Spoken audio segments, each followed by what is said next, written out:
6 মাস হলো আমি বিয়ে করেছি। আমার আর আমার স্ত্রীর বয়সের পার্থক্য 10 থেকে 11 বৎসর। আমি একটা সরকারি চাকরি করি। আমাদের অ্যারেঞ্জ ম্যারেজ। বিয়ের পর থেকেই দেখতে পারতাম আমার স্ত্রী আমাকে সহ্য করতে পারতো না। ভাবতাম, অবাক হতাম। তাও ভাবতাম ছোট মানুষ 21+ বছর, একদিন ঠিক হয়ে যাবে। কিন্তু দুঃখের বিষয় হলো আমি তার মনের মতো হতে পারছি না। ও যা চায় আমি তাই দেই। শারীরিক চাহিদা, সাংসারিক জিনিস, খাবার দাবার, এমনকি পোশাক সব পূরণ করি। এসব করেও ওর কোনো অভিযোগ নেই। কখনো স্ত্রীর মতো আচরণ করে না, আমাকে ভালোই বাসে না, কেমন যেন আচরণ। এক পর্যায়ে আমি তাকে বাচ্চা নিতে জোর করি, কিন্তু সে বাচ্চা নিবে না। কেন রাজি হন না, কেন রাজি না, এই বিষয়ে জোরাজুরি করতে করতে এক পর্যায়ে আমাকে বলে আমাকে বিয়ে করতে, নাকি সে রাজিই ছিল না। ওকে জোর করে আমার সাথে বিয়ে দেওয়া হয়েছে। একটা ছেলের সাথে ওর 5 বছরেরও বেশি ধরে সম্পর্ক চলেছে। এই সম্পর্কের কথা ওর পরিবার, আত্মীয় স্বজন সকলেই জানতো, তারপরেও আমার কাছে অস্বীকার করেছে, বলেছে তারা জানতো না। এখন আমি আমার স্ত্রীর মুখ থেকে শুনে বুঝলাম, নিশ্চিত হলাম যে তারা সবই জানতো। বিয়ের পর সব ঠিক হয়ে যাবে এই ভেবে আমার এবং আমার পরিবারের সাথে সবকিছু লুকিয়েছে।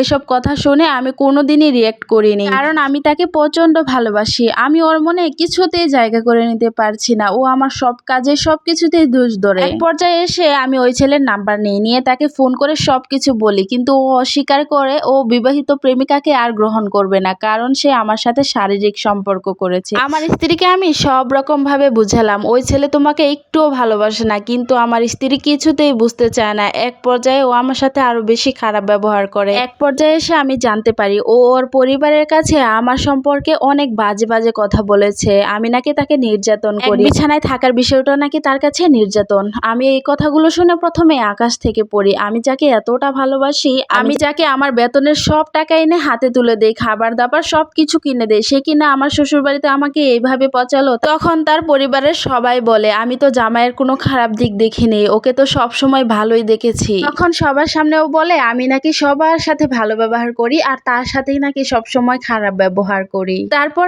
আমি জোর করে বাচ্চা নেওয়ার চেষ্টা করলে তার 2 মাস পিরিয়ড বন্ধ থাকে। আমাকে ইমার্জেন্সি পিল এনে দিতে বলে, আমি দেইনি। পরে ইউটিউব ঘেটে ইমার্জেন্সি পিল খেয়ে অসুস্থ হয়ে পড়ে। ডাক্তার দেখাই, ডাক্তার বলে প্রেগন্যান্সি আর নেই। তারপরেও আমি তার গায়ে হাত তুলিনি, তাকে ধমক দেইনি। পরিবারের সবাইকে এই বিষয়টা বলেছি, তাই দেখে আমাকে যায় নাই তা দিয়ে অপমান করে, সিনক্রেট করে, আমাকে অপদস্থ করে। বয়সের বিবেচনা করে আমি সব সময় চুপ থাকি। 6 মাস 16 দিন হলো মায়ের বাড়িতে গেছে, মা অসুস্থ বলে। আসলে আমার শাশুড়ি কোনো অসুস্থ ছিল না, কারণ আমি ওকে নিয়ে ওর বাড়িতে রেখে এসেছি। বাপের বাড়ি যাওয়ার পর 5-6 দিন আমি খোঁজ খবর নিয়েছি, তাকে আনতে গিয়েছি, কিন্তু সে আসবে না। তার পরিবারও বলে মেয়ে যা বলবে সেটাই হবে। ফোন করলে সে অকথ্য ভাষায় কথা বলে। এই জন্য আমি 10-12 দিন হলো ফোন করি না, যোগাযোগ রাখি না, কিন্তু তার নিয়মিত খোঁজ খবর রাখি। তার পরিবারও আমার একটুও খোঁজ নেয় না। কিন্তু আমি এখন চাচ্ছি ওর মতো মেয়ে আমার জীবনে আর ফিরে না আসুক। ও আমার মনটা একদম ভেঙে দিয়েছে।